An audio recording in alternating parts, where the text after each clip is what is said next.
mesmo, a gente está recebendo aqui ao vivo, no estúdio do Jornal de Picos, o professor Dave Wilson. Professor, boa tarde. Seja bem-vindo à nossa programação especial.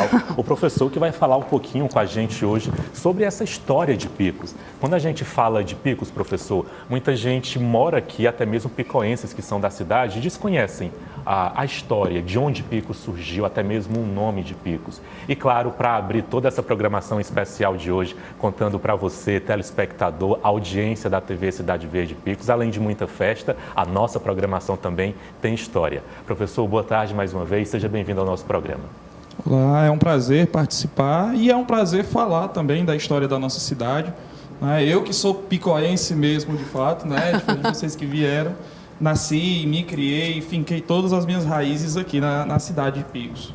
Professor, nesses 133 anos, nós partimos de onde? Como foi a nossa caminhada do nascimento de Picos, quando Picos ainda era só uma fazenda rural, um corredor de gado, onde muita gente passava por aqui quando cruzava o Nordeste. De lá para cá, como foi a trajetória de Picos até hoje, 2023, nesses 133 anos? Bom, quando a gente fala nos 133 anos de Picos, a gente está falando da emancipação, em 1890, quando ela ganhou o status de cidade. Mas a história de Picos ela é bem anterior a isso. O povoamento, principalmente a partir do século XVIII, quando surge uma fazenda, a Fazenda Curralinho, que já é uma consequência da fazenda da família Borges Leal, que ficava lá no que hoje é município de Bocaina. Então a cidade, ela nasce ali. A urbanização, de fato, surge, e aí o telespectador, todo mundo conhece, todo mundo vê, mas a urbanização ela começa ali na igrejinha do Sagrado Coração de Jesus. Aquela rua ali é considerada a primeira rua de Picos.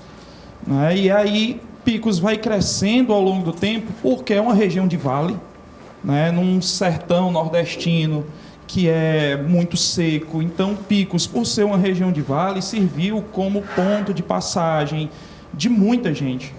O que o Guaribas ajudou, nesse povoamento.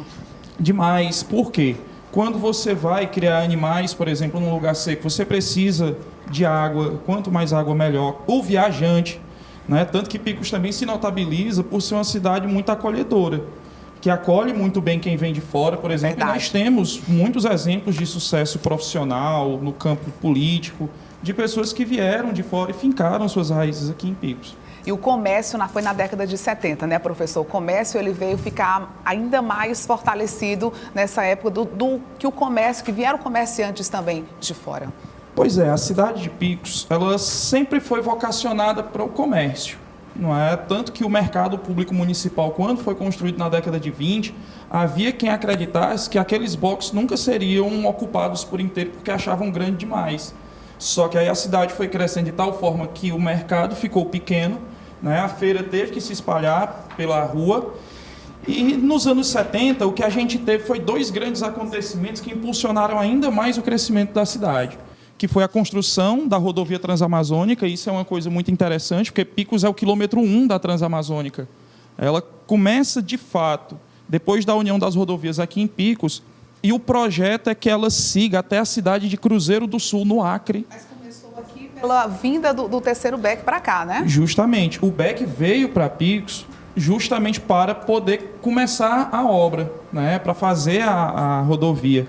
E nos anos 70 também chegou aqui em Picos as indústrias Coelho, que, para você ter uma ideia, no final dos anos 70, o início dos anos 80, ela empregava diretamente cerca de 1.500 pessoas. Isso sem falar nos vários empregos indiretos que ela proporcionou.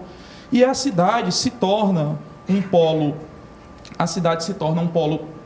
comercial, educacional, com os prédios da UESP, da Universidade Federal e da UIFP. Tem também a rede privada.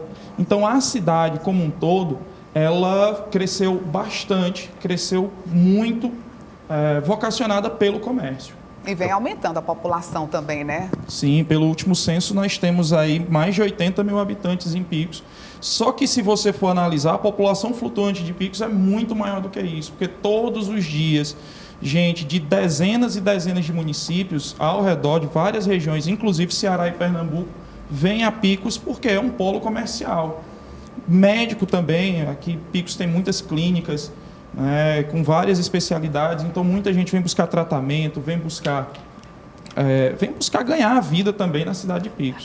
Eu lembro, né, Cleves, que a gente começava a falar que Picos é a cidade polo de mais de 30 municípios, mas a gente percebe hoje que são bem mais municípios, mais pessoas, né, de diversos municípios, acredito que até mais de 60 municípios que vêm procurar a questão da saúde, a questão do ensino também. Então, eu acho que esses números desses municípios também vêm aumentando. Sim, sim. A cidade de Picos, ela conseguiu arregimentar, né, vários e vários municípios aqui aos arredores, onde a população deles, em grande parte, dependem de produtos e serviços que só são oferecidos aqui em Picos. Justamente nós temos um dos maiores PIBs do Piauí e ele, em grande parte, gira em torno disso. Infelizmente, nós somos uma cidade que não tem muitas indústrias, mas nós temos um comércio muito forte, né? O setor de prestação de serviços da cidade também é muito forte.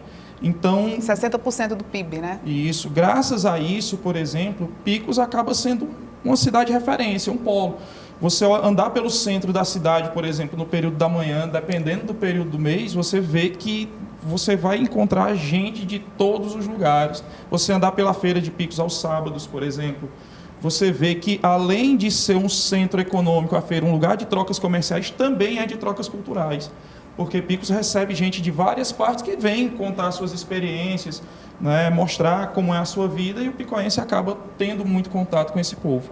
O senhor tocou num ponto interessante, professor, quando o senhor fala da vinda da rodovia federal, a Giandra falava do Rio Guaribas, e tem muitos pesquisadores que falam a respeito de Picos ser essa cidade beira.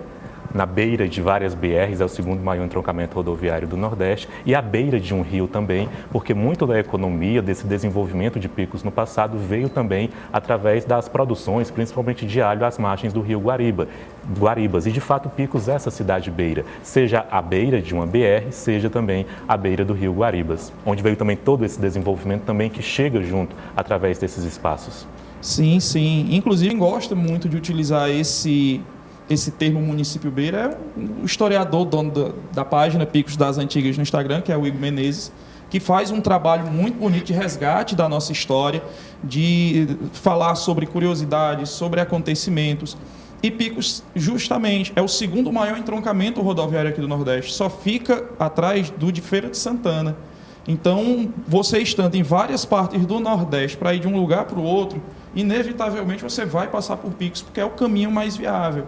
É justamente uma das razões, por exemplo, e isso historicamente, que fez com que a cidade crescesse. Como Picos era uma área segura, durante a seca de 1915, por exemplo, muita gente vinha do Ceará ou da Paraíba em direção ao Maranhão ou ao norte do Brasil, onde havia, né, as seringueiras, a economia da borracha. Só que quando eles chegavam aqui em Picos, viam que Picos era um lugar ideal, onde né? Dava para prosperar. Era um bom lugar. E ficava no meio do caminho, né, professor? Bem no meio do caminho. E outra, Picos recebeu até mesmo, porque quando a gente estuda nas aulas de história a imigração, os italianos que vieram para o Brasil, destaque que algumas dessas famílias vieram aqui para Picos justamente para viverem do comércio da cidade, que lá no século XIX já era uma referência. O professor tocou num ponto das indústrias coelho. E eu lembro que quando as indústrias coelho, na minha pesquisa, eu desenvolvi uma pesquisa sobre esse assunto, quando ela chega em Picos, tem todo esse boom na economia picoense por conta da fábrica têxtil. Sim. Eu lembro que quando a indústria, diante da minha pesquisa que eu fiz na época da conclusão do curso de jornalismo, nós fomos atrás de picoenses que famílias inteiras eram empregadas pelas indústrias coelho. E quando a indústria fechou, todas essas famílias acabaram ficando sem ter o que fazer. Pessoas que foram criadas apenas fazendo aquilo. Pessoas que começaram como menor aprendiz dentro da indústria, foram aumentando de patente dentro da indústria e quando a indústria fechou, muitas dessas pessoas ficaram desempregadas. E alguns estudiosos até falam que nesse momento do fechamento das indústrias coelho, diante de toda essa quantidade de gente que era empregada na fábrica, Picos tem ali um momento de crise econômica também. Porque o comércio de Picos, de uma certa forma, girava também em torno dessas pessoas que eram empregadas na indústria e que esse salário era revertido no comércio picoense. E quando a gente olha para o passado de Picos, a gente vê que Picos também conseguiu se recuperar. Quando a indústria fechou, a gente teve essa pequena crise, mas Picos conseguiu driblar essa situação. Tanto que, na verdade, Picos dos anos 70, 80 e 90 tinham dois grandes empregadores, que eram as indústrias Coelho e o Grupo Nordeste, né, onde havia o Armazém Nordeste.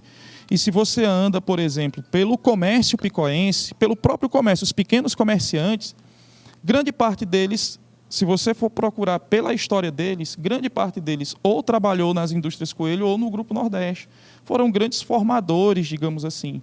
E aí, com isso, é claro que quando uma fábrica... O processo de crise das indústrias Coelho ele foi bem demorado, porque foi uma série de fatores. Por exemplo, Picos acabou sofrendo a região com a praga do bicudo, que matou grande parte da produção de algodão. Houve também mudanças na direção da empresa e tudo mais, então ela foi se desfazendo, ela foi ficando menor a cada dia. Mas a cidade sentiu muito. Graças às indústrias Coelho, por exemplo, também veio o SESI aqui para Picos, o Serviço Social da Indústria, que também promoveu e montou uma escola enorme aqui na cidade, justamente, inicialmente, para que os filhos dos funcionários tivessem onde estudar, enquanto os pais estivessem trabalhando. Mas, como a cidade ela tem essa vocação natural para o comércio, muitas dessas pessoas que foram perdendo o seu emprego, elas foram empreendendo, e montando seus pequenos negócios. Você anda pelo centro de Picos, é claro que você tem as grandes empresas, mas você tem também os pequenos comerciantes que, em grande parte, fazem a economia girar. Ok, bacana, né, Clébis, essa história. É bom a gente sempre estar fazendo esse resgate, né? Falar o porquê que o comércio picoense possui essa característica peculiar, né, professor? E a gente percebe que a cada dia, apesar das dificuldades, esse comércio ele vem ainda cada vez pulsando mais, vem aumentando. Isso. Também, né? O comércio sempre vem se adaptando às mudanças. A nossa realidade. As mudanças, o meio digital, tudo isso influencia muito, na estrutura econômica da cidade.